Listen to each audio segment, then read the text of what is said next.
Okay. All right. Yeah, man, I had to almost had to take care of some. I almost probably sometime tonight. I'm getting tongue tied. I probably gotta do a Windows update next time it pops up because it says, "Oh, I can't unable to update at this moment." Blah blah blah. Why I don't know, man. Yeah, it's kind of weird. All right. Good afternoon, everybody. It's a Monday afternoon, late afternoon, and I hear me in the background there. Go ahead. I shut it off. Okay. It's a Monday afternoon. This is episode 8 of Movie Madness. Arknolia and the Doctor here. It is about 7 p.m. after 7 p.m. Eastern Time here, as how we're going to be broadcasting from now on. From now on, folks. And Yes. tonight we're taking a look at a movie some that one of those movies that really leaves the movie viewing audience going, huh? Yeah, some people liked it, but a lot of people didn't. I know. It was like, oh man, and it's kind of funny is that the man behind this storyline was one of the most successful writers in the 1980s, next to Stephen King, Daniel Steele, L. Ron Hubbard. His 1982 book Dianetics was such a his I don't know if it came out the same year, but this movie, or actually this book, which is Battlefield Earth, which was the book itself was a big success. It also helped us spawned a lot of other books as well, and also spawned a concept album based on the book by one Edgar Winter. Right. And the movie that finally came out back in 1998, and it just tanked. It tanked. I mean, which is kind of I don't know what it was, but I think one of the big reasons was because of the star John Travolta. Now Well, we that all and know, it was a bad script. yeah. I mean, when you look at when only saw bits of it at the Leland City Club TV back a year after the movie came out. Actually, it was a bootleg, I think it was. But hearing John Travolta speaking almost like in his usual voice and not an alien voice or with his voice altered by the studio, he looking like some menacing cyber version of Rob Zombie. Just didn't really cut it for me. No, it was bad casting. Although Travolta's a decent actor and all that, but it was And bad casting for that particular role. along with Forrest Whitaker, he is a good actor himself there. But yeah, there were a lot of things about that movie that were just strange. I remember Uh, one thing in particular that struck me at the time was the people of Earth at that time. I think they were caveman like or whatever.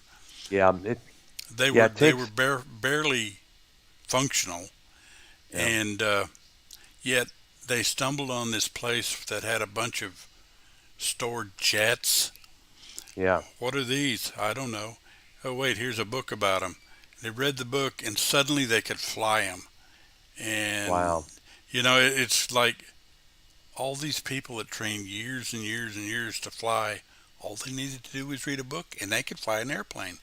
yeah. It There you go. doesn't work like that. But I Now watched in that. these days with social media, YouTube, and other media outlets telling them how to fly a plane and all that. But I remember when that happened. I was watching and said, "What the heck?"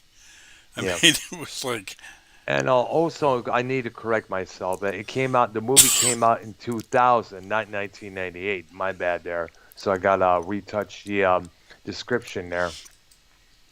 And hard to believe.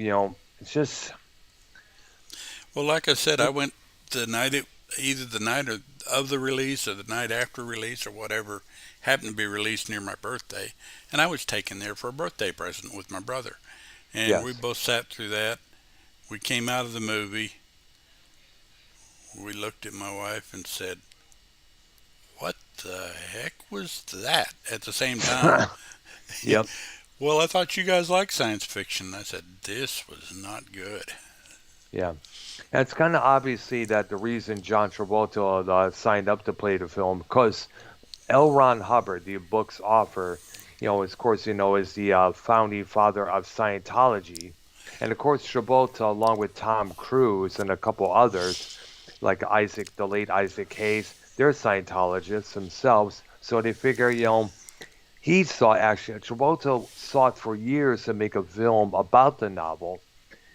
He was unable to obtain a major studio funding due to concerns about the movie script and its connections to Scientology.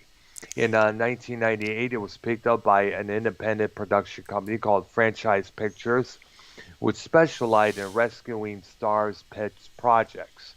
Production began on the movie in 1999, largely funded by the German distribution company Entertainment IG. Now, Travolta, as not only actor but as co-producer, contributed millions of dollars. He envisioned Battlefield Earth to be the first of a two-part. Wait a minute! Don't tell me something is wrong. There was not enough disk space to continue recording, Weird. and I cleaned a lot of things out not too long ago. Well, if you got a recycle bin, it might be full. Empty it real quick. I believe that I emptied it out. Let me check, man. And an interesting thing too is originally Travolta was going to play the part of the hero and not the villain, the alien. And but by the time they did the movie, they thought he's too old for this, Yeah. and basically said, "Okay, in that case, I'll be the villain." Uh huh. It's kind of weird that this happened because there were a lot of issues with this movie here. Now it says I'm still streaming. Thank goodness for that. Yeah, But hopefully there'll be no more problems here. Let me check. Open up a second tab.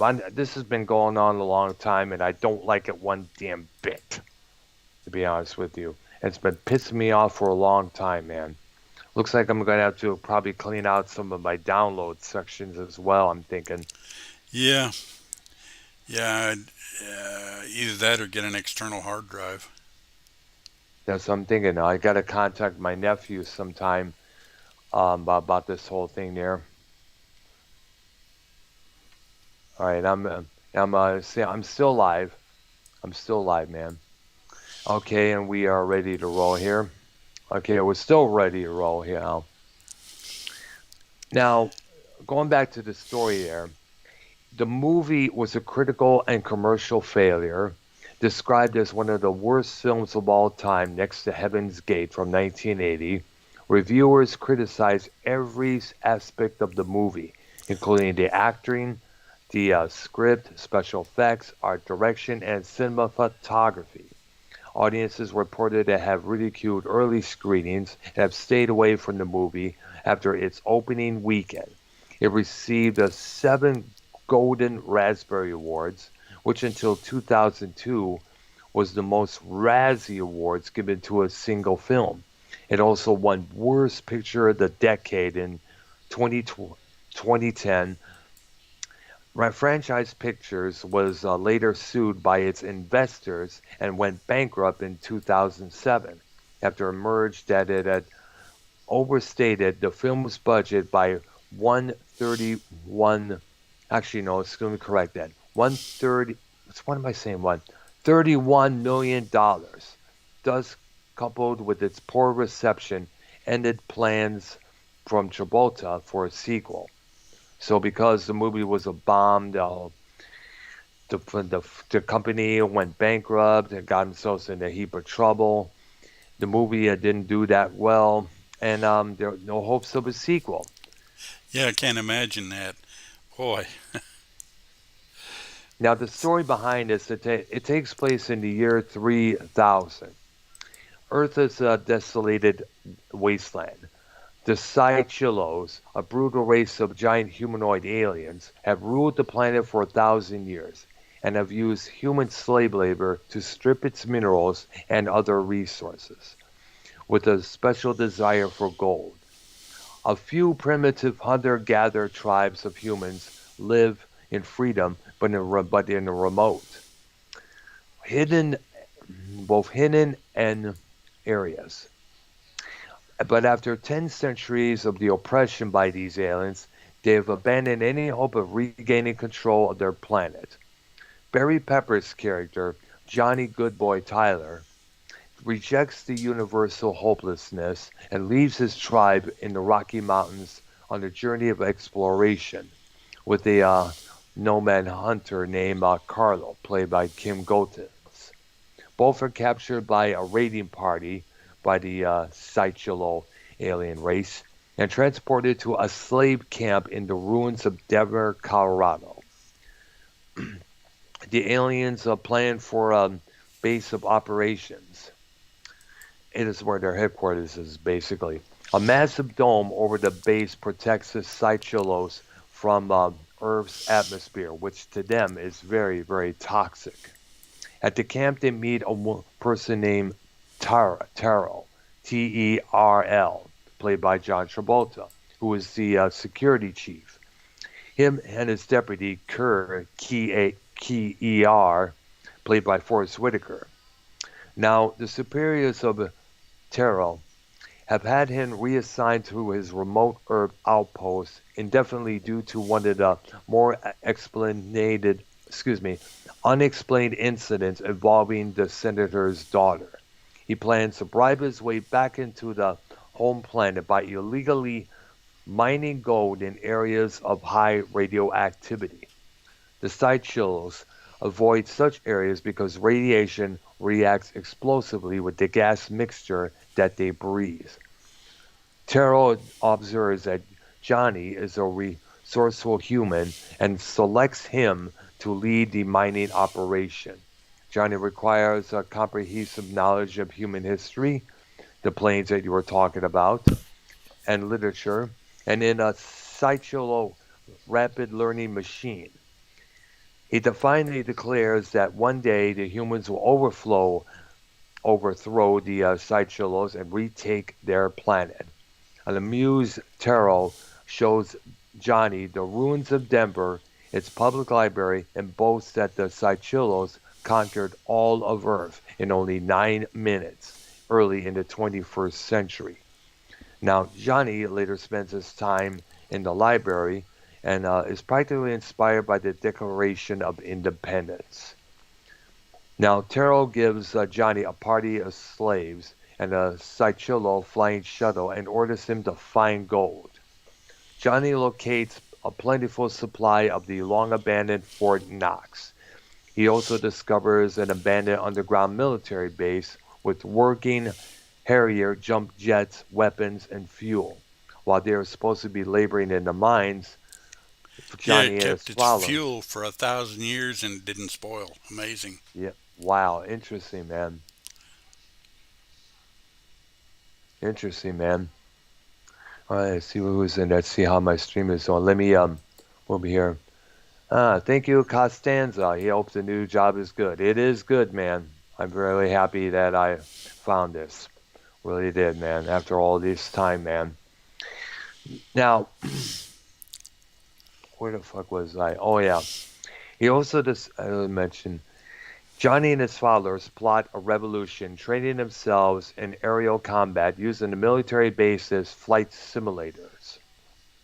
Now, after a week of training, the rebels launched their attack in a suicide mission. Carlos Carlo flies his Seychelles flying shuttle into the Denver Dome, destroying it and suffocating the Seychelles inside. Johnny captures a teleportation device and uses it to teleport a dirty bomb to the home world of these aliens, where it, of course, detonates. The radiation releases such reacts catastrophically within the atmosphere of this planet, destroying all life on the planet. The humans have retaken Earth, but face an uncertain future. The sole survivors of this alien race are, of course, Terrell, who is in prison inside Fort Knox in a makeshift cell of gold bars, as a bargaining chip in the event of a counterattack by these aliens living off of their home world. And Curb, of course, played by Forrest Whitaker, who joins the victorious humans in challenging project to rebuild civilization. Yeah, amazing.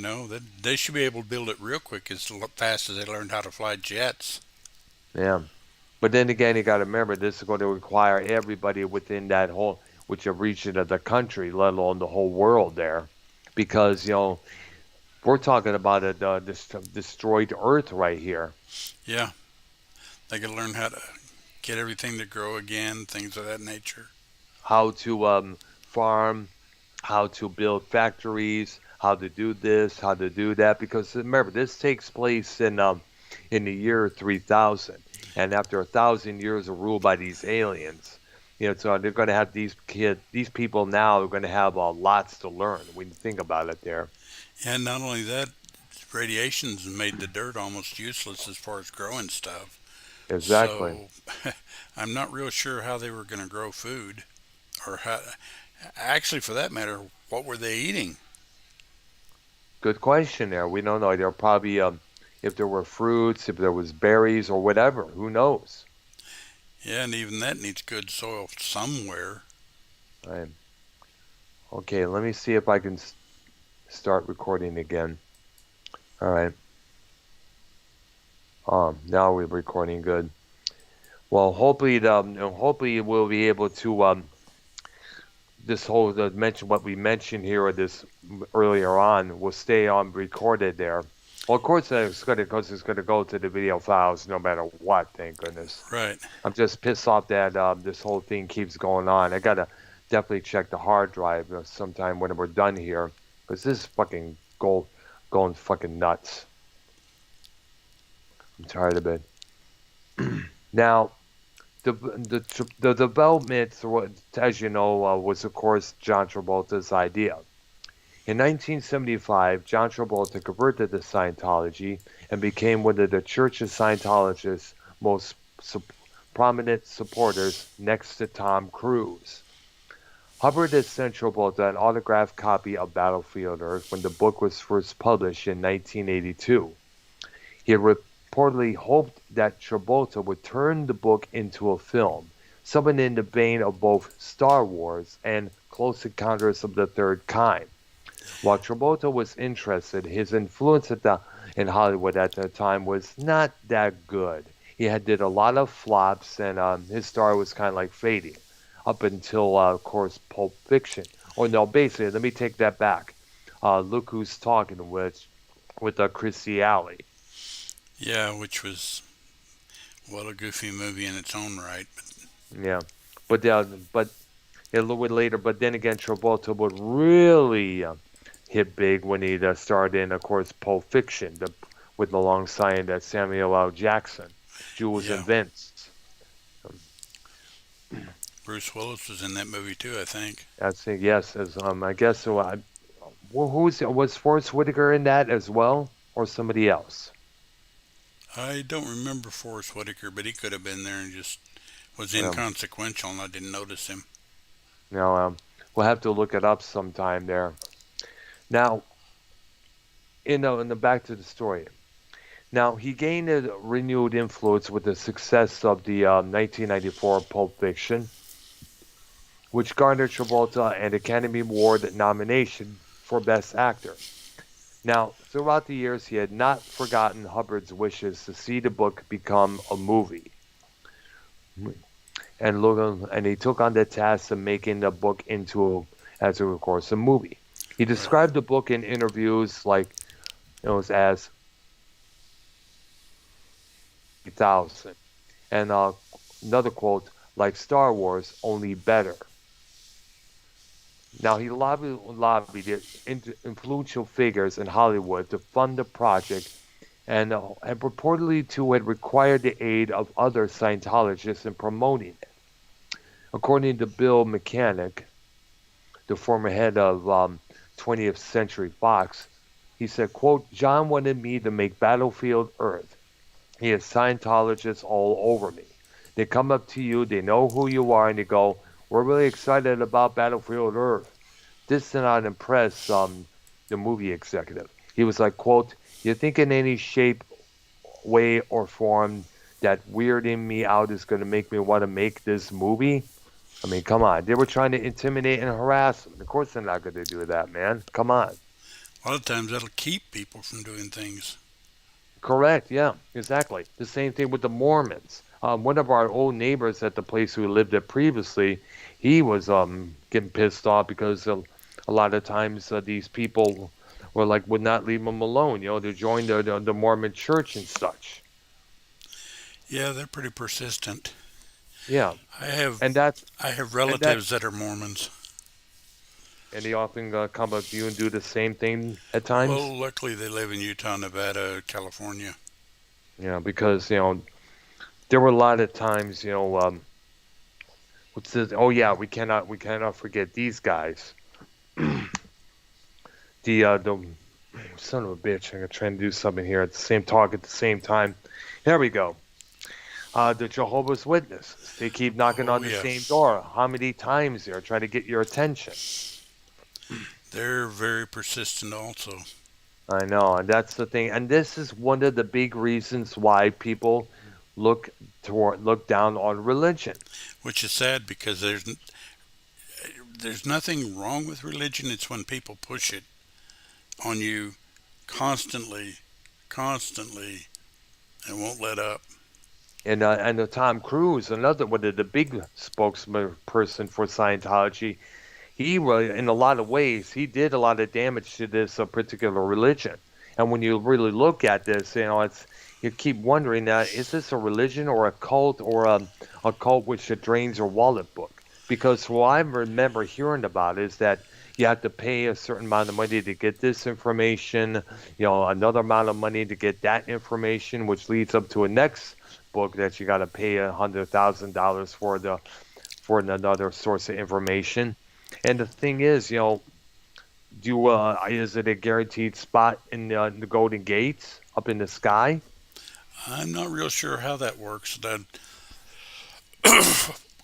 I don't know if L. Ron Hubbard meant it as a religion when he first did the concept and people just took it and ran with it, or Most I'm likely.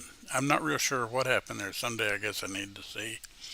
Who was the girl that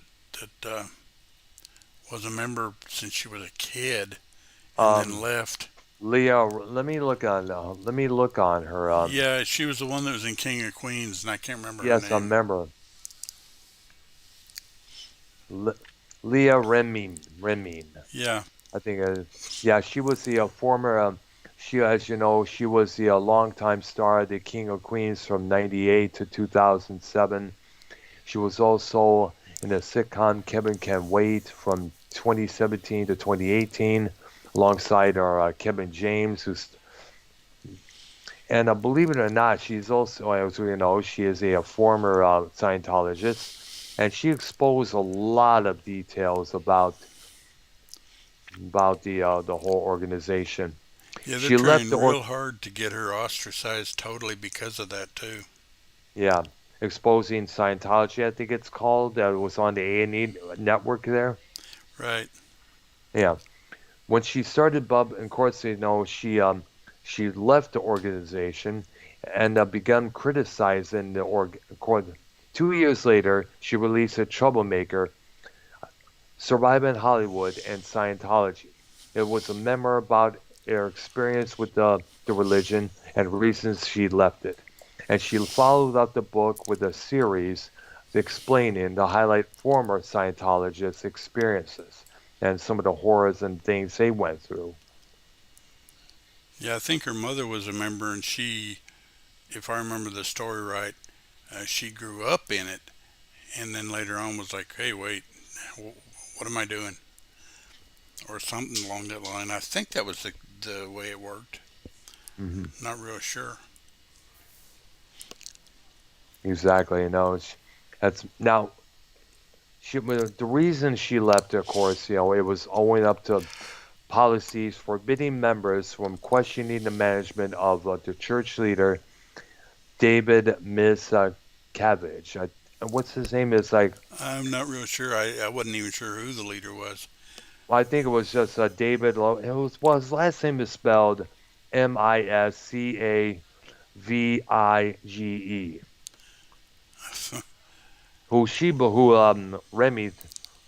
Remy is fuck. I'm having a hard time pronouncing names. Son of a bitch. That's We'll okay. just we'll call her. We'll call her. Fucking hell, dude. Whatever her first Either, name is. well, her first name is Leo. We know that. Okay, we'll just go with that. Remini. That's her Remini, last name. yeah. That's how Rimini. Yes. There we go. Now she let basically their daughter.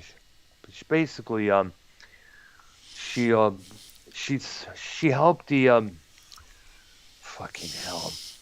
There we go. I gotta look it up now. She believed the leader of this church was corrupt and the report abuse of members by the its Sea Org religious order. Its policy of disconnection and its practice of branding those who have left the church on their own accord as suppressive persons. According to former high-ranking Sea Org member Mike Rinder, her problem, Rimini's problems with Scientology began when she was asked about the whereabouts of the leader's wife, whose name was Shelley, in the at the 2006 wedding of both Tom Cruise and Katie Holmes, another person who headed up with Scientology. That's why she probably left Tom Cruise to begin with. Yeah, Because I understand Scientologists are considered control freaks. that's what I understand. Like I said, I'm not that familiar with them or the religion, and I call it a religion loosely because it's really not a religion per se. Yeah. Basically, it all is to sum up short. I don't want to get sidetracked from the original topic of the movie here, but basically, she claimed that she went after Scientology by interviewing former Scientologists that have them describe their harsh experiences within that cult. And it is a cult, by the way. Yeah, Now, during the 2013 appearance on the Ellen DeGeneres show, she discussed her departure from the religion and the loss of friends who are still at their church, who, according to Ramini, are not permitted to have any contact with her. But so basically, if you're not one of us, you're an outcast. That's one thing that really pisses me off because I'm not going to discriminate someone who is atheist. That's for sure. no, And I'm a basically, I personally feel like everybody they are what they are, and they believe what they believe, and they have every right to do so. And I'm That's not right. going to discourage or dissuade anybody from doing what they think is the right thing to do. And I mean, it's just, I guess, my own feeling on that. Yeah. Too many people out there just trying to push their agendas and their beliefs upon everybody else Right. now these days, and especially on Facebook and on Twitter as well. Oh, Twitter's a cesspool. I know. That's why I don't really post anything on Twitter as much. Yeah, while I probably have in a year two posts, I go there every once in a while just to see what's going on, and then when I see what's going on, I'm like, boy, I'm glad I sure don't come here much. I know. Gosh. Now, and the one thing I got to mention is, I mentioned this in the video before there. Um, I'm friends on my Facebook with Christians, atheists, conservatives, and liberals. I try to accept everybody as they are. Just don't shove your shit down everybody's throats. That's all I basically ask. Yeah, you believe what you believe. Hey, that's fine. That's your right. Express it once in a while, but also have consideration for others. Right. Like if you're going to be that anti-Trump, let's if you're going to have to be also anti-Biden. No one or the other. You got to keep it equal, man. Yeah. Now, the move now back to Battlefield Earth. Oh, it was just the now Franchise Pictures was as I mentioned was this independent established company whose head Eli Samaha, a former dry cleaning mogul who turned a nightclub owner, specialized in rescuing the pet projects that certain stars came up with, such as Battlefield Earth and a couple other stuff that stars came up that I was hoping to get into either a book or a movie, particularly movies. Yeah. Now, a lot of times these kind of projects often get stalled a lot by larger studios. Now, being above board, so now the franchise company brought the stars on board at reduced salaries. The approach at Ellie's were made waves in Hollywood with this little reputation he developed. He was able to produce star vehicles more cheaply than the larger studios. Now They his don't like unorth that. yeah. Now his unorthodox deals raised a lot of eyebrows, and the entertainment industry magazine Variety commented that they were often so complex and vulnerable as to leave outsiders scratching their heads. As Samaha put it, I said, quote unquote, if John Travolta wanted to make this movie, what does he want to get paid? Because I do not pay anybody what they make. That is not my business plan. Now, Samaha learned of Battlefield Earth from, of course, Cassian Eels, pronounced or actually spelled Elwes, an agent from the theatrical company. William Morris approached Travolta, and a deal was soon struck, and financing was arranged. Travolta significantly reduced his normal fee of 20 million, lowering the film's cost from the 100 million that had been previously been forecast, and costs were reduced further by using Canadian locations and faculties. Now, the movie also was to be set up as an independent production for Morgan Creek Productions, which would release the movie through Warner Brothers. In the United States, under existing distribution agreement, Travolta's company, JPT Films, was also involved. Travolta invested 5 million of his own money into the production. Warner Brothers, you know, allowed it 20 million for the film's marketing and distribution. Franchise Pictures obtained the foreign rights, licensing the foreign distribution rights of the German group Entertainment AG in exchange for 47% of the production costs. Don't tell me it's stopped again. Yes, it has. Motherfucking son of a bitch. I hate this motherfucker. Wish you wouldn't do this, man. Got to wait and see at the outcome. Either way. Now, where was I at? Now, the entertainment deal later became the focus of a legal action that would later bankrupt franchise movies.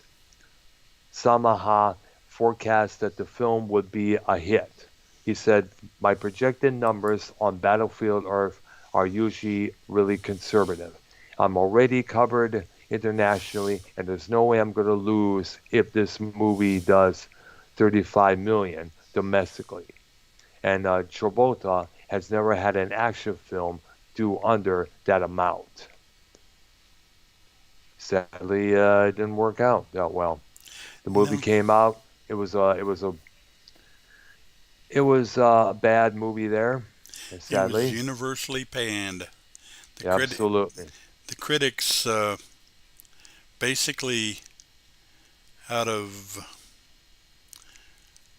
152 reviews, it had a score of 3%. on Rotten Tomatoes. Yeah. And the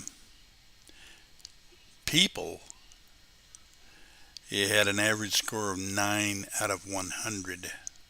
Wow. That low percentage actually liked the movie. I'm amazed anybody did. Gosh, man.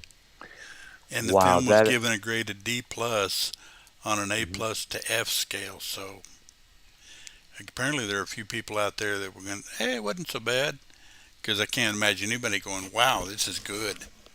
Yeah, hardly anybody did. I just just I couldn't really, as I mentioned, I couldn't see Travolta as a s- I mentioned this how many times already, but yet I can't help but mention because when you saw the movie, it was like Travolta talked normal. Am I if I was correct? Right. Yeah, it could at least altered his voice or made him speak in a different or different tone, whether it's like this, when it's like this. But at least it could have at least altered his voice in the studio production when he went to do the editing there. Yeah, because you're sitting there, you're going, hey. You know, you Yeah, wait. yeah, a Rob Zombie wannabe with the voice of Vinnie Barbarino. Yeah. Now, the bad reviews of the movie and poor word of mouth led to a massive falling off its grosses, having earned it a 11.545 898 from the screen. So it's opening its excuse me, son of a bitch. Its opening weekend, which by the way, the screens were about 3,307. It its take collapse at a 67% and taking given an average of 1,158 dollars per screening. Yeah, people were beginning to spread the word. Don't Yeah, go here. Do not watch this movie.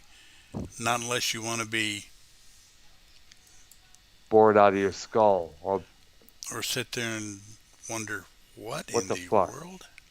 What the hell, man? Oh, jeez. So basically, the movie only earned it about, let's see. Let's see here, as I tally up the total here. There we go. 21,000, $21,471,685 in the States and in Canada. And internationally, it was about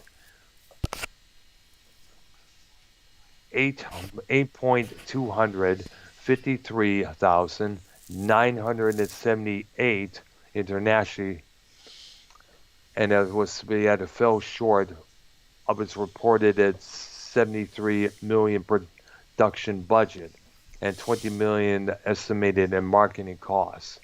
Financially, it was regarded as one of the most expensive box office bombs in movie history. Now, It was, man. I just and think it, about that and I just wonder how anybody could sit through it more than once. yeah.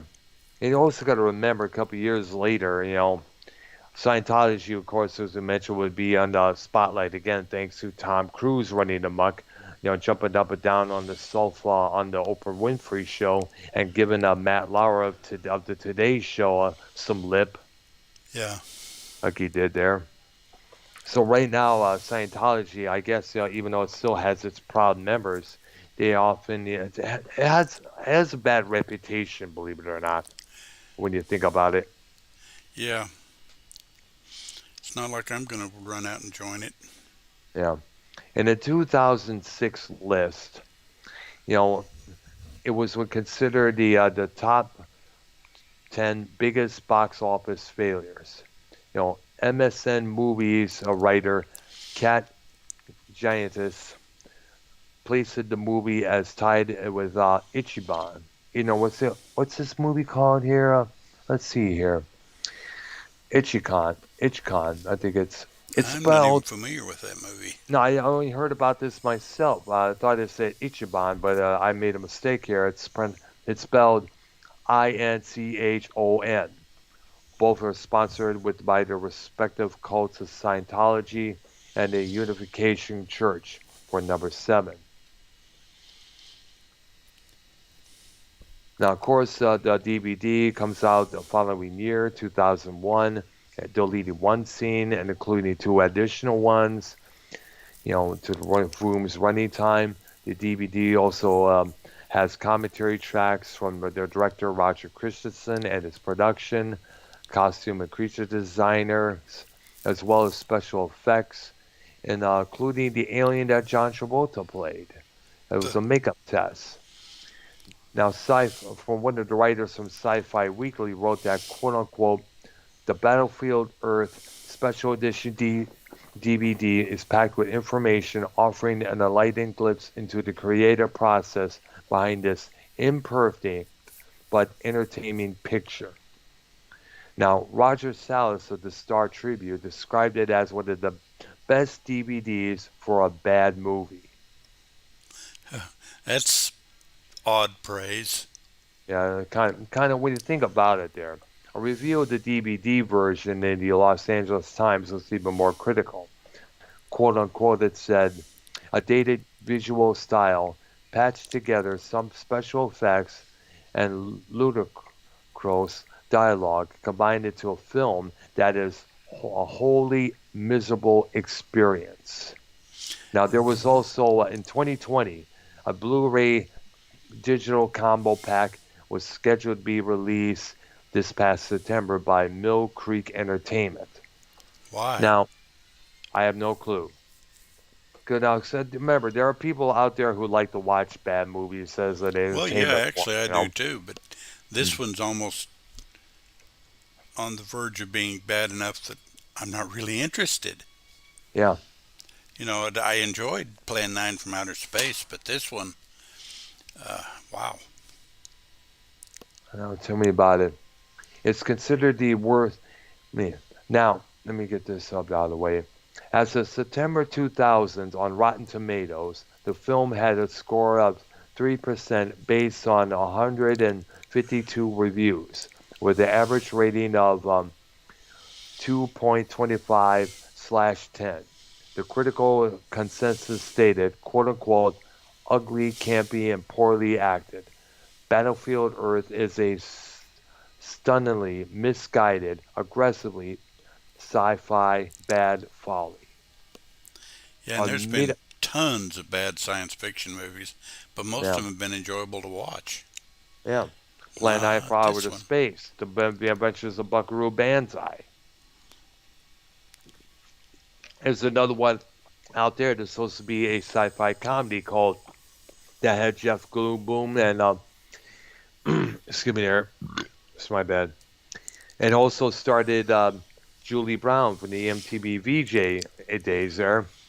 It was a movie called Earth Girls Are Easy that came out in 1989, and Right. that's often got often praised a lot of times, even though that they considered that movie to be bad. Yeah, I mean, it wasn't totally unwatchable. Yeah, Very few movies are totally unwatchable. This one approaches. gosh, It's funny, I'm reading some of the reviews. hmm Roger Ebert said, let me find it, quote, taking a bus trip with someone who has needed a bath for a long time, it's not merely bad, it's unpleasant in a hostile way. damn, I watched it in mounting gloom, realizing I was witnessing something historic, a film that for decades to come will be the punchline of jokes about bad movies. I know. It's like, that, and Leonard and Leonard, no, there you go. Thought I heard myself there for a second. And no, Leonard Maltin rated the movie a bomb, BOMB, capital letters, in his book, Leonard Maltin's Movie Guide. Said it was the clumsy plot, misplaced satire, unbelievable coincidence, and a leaden pace trample Travolta's weird but amusing performance. Now, another critic named David Bellier gave the movie 1 star out of 4 in the TLA video and DVD guide, saying that this is disjointed, tenuous, and Tedious, every yeah. bit as bad as its reputation. Jon Stewart, the guy behind the League, that guy who hosted those shows on Comedy Central, he Yeah. mocked the movie on his television show The Daily Show, describing it as a cross between Star Wars and the smell of ass. Yeah. I can't fault any of those. So I can go on a little further on, but I don't think we have that much time there. Well, there is one more Yeah, worth mentioning. yeah. Rita Kempley of the Washington Post, I'll read this, says a million monkeys with a million crayons would be hard pressed in a million years to create anything as cretinous as Battlefield Earth. This film version of L. Ron Hubbard's futuristic novel is so breathtakingly awful in concept and execution it wouldn't tax the smarts of a troglodyte. Wow. That's pretty severe. It's very severe. So now I wonder, geez, Travolta's vested so much into this movie. He had hoped that he could please the father of Scientology. It He was didn't hoping work. to, and it did not work. They were predicting it was going to be a bomb. The guy who ran the franchise pictures, he was predicting it was going to be a massive hit. That didn't happen. No. I wonder what the hell John Travolta was thinking after reading all these stories here. Did like Uh, hide his head in shame or what? well, basically, I think the first reaction is probably, oops. Of course, I could be wrong. Yeah. But then again, I think at the time, people were getting a little bit tired of Travolta, and all that stuff there. And of course, later on, his participation in Scientology would be later questioned when his son Jet had died. Right. And here's another thing that makes me mad about Scientology. As we all know, they don't acknowledge things like prescription medicine. They believe you can live without, although you could be cured by Scientology if you have a mental disorder, which is a load of crap. Yeah. That's. Now, and here's the thing. I got to laugh about this. They claim that the autism that their son Jed had was something called Kawasaki syndrome. Okay. That's what I said as well. Sounds like a good, but that would sound like a good name for either a rock band from Japan or some sci-fi movie involving a bunch of Kawasaki cars. Yeah. Or maybe the newest monster from there. Yeah, maybe the syndrome of Kawasaki has now arrived to take on Godzilla. Sorry, homie. Godzilla beat you but to a pulp. Yeah. That,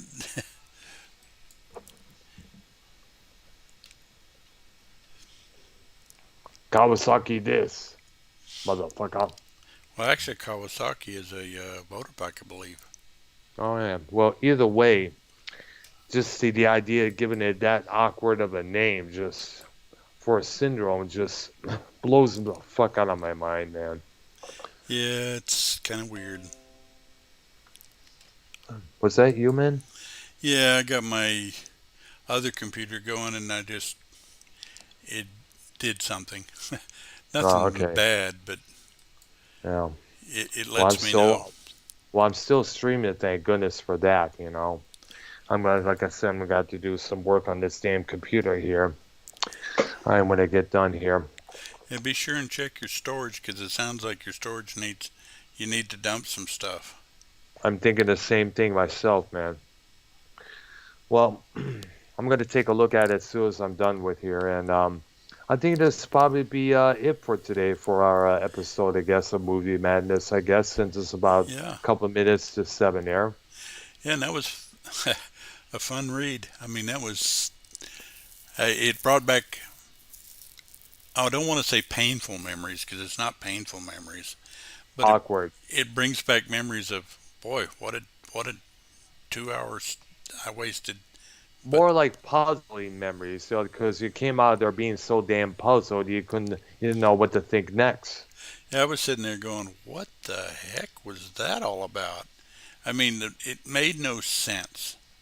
There was absolutely nothing about that movie that made sense. Nope, not at all. So that's pretty much That's that's pretty all I could much going to say. put a ribbon on it. Yep. Oh gosh, I got to keep myself from laughing when I think about Travolta looking like the way he did in that movie. I'm sorry, that was just all out cheese ball right there, man. That's all I can really say. That's about it. I'm at a loss for words myself about the whole thing there. Yeah, yeah, And it was. one thing I also question, those things that are coming out of his nose. Yeah, I don't know who designed the costume, but even that just lent to the whole thing being just what it was. I don't know, were those air tanks or the oxygen hoses because of the atmosphere on Earth, Yeah, or uh, or that did was they what they were just put having the, us believe. So we'll yeah, go with it. Whatever, made or them look like what? weird fish, but you know, No, it made them look like they had these long stem of boogers hanging out their nose, and they didn't have any toilet tissue paper to wipe them with. yeah. Well, it probably got wiped out in the Holocaust. Yeah, most likely. Okay, I guess that's going to do it for today's episode of Arknolia and the Doctor. A look Yep. at the episode 5 of Battlefield Earth. And tomorrow we're gonna go visit the Who for a while, and that's gonna Good. be fun because I've been reading on them. And Right. Wednesday we'll do the Outer Limits, That's right. skipping Thursday, and Friday we'll probably continue with the Who because that's.